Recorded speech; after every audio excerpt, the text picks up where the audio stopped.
الله الذي كفى والصلاة والسلام على رسوله المصطفى. أما بعد فقد قال الله تعالى أن الأرض يرثها عبادي الصالحون. ترجمہ: بلا شبہ ہمارے نیک بندے زمین کے وارث ہوں گے. جب سر میں ہوائیں طاعت تھے، سر سبز شجر امید کا تھا. جب سر عصیاں چلنے لگے، اس پیڑ نے پھلنا چھوڑ دیا. اللہ کی راہ اب بھی ہے کھلے، آثار و نشان سب قائم ہے. اللہ کے بندوں نے لیکن اس راہ پر چلنا چھوڑ دیا. ذرا آپ اس زمانہ کا تصور کریں جب ایک تنہا 40 سالہ انسان نے اسلام کی آواز بلند کی، اور صرف 27 سال میں وہ آواز اتنی دور پہنچ گئی کہ تاریخ اس کی مثال دینے سے قاصر ہے. اور ابھی ایسی بھی نہ گزری تھی کہ انقلاب رونما ہو گیا.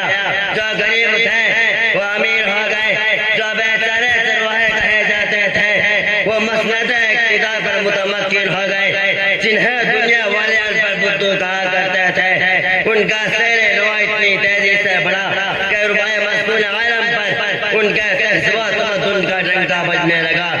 جو تعلیمات تہذیب میں پچھلی صفحہ میں تھے وہ امام بن گئے. انہوں نے یہ ثابت کر دیا کہ قرآن کا اعلان اپنی جگہ درست تھا.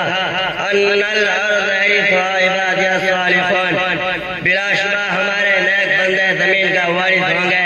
مسلمانوں کی عروج کی داستان اتنی دلچسپ، حوصلہ افزا اور روح پرور ہے کہ آج ان کو پڑھ کر رونگٹے کھڑے ہو جاتے ہیں. علامہ اقبال نے کیا خوب کہا تھا: دشت و دشت ہیں دریا بھی نہ چھوڑے ہم نے، دشت و دشت ہیں دریا بھی نہ چھوڑے ہم نے، بحر ظلمات میں دوڑا دیے گھوڑے ہم نے.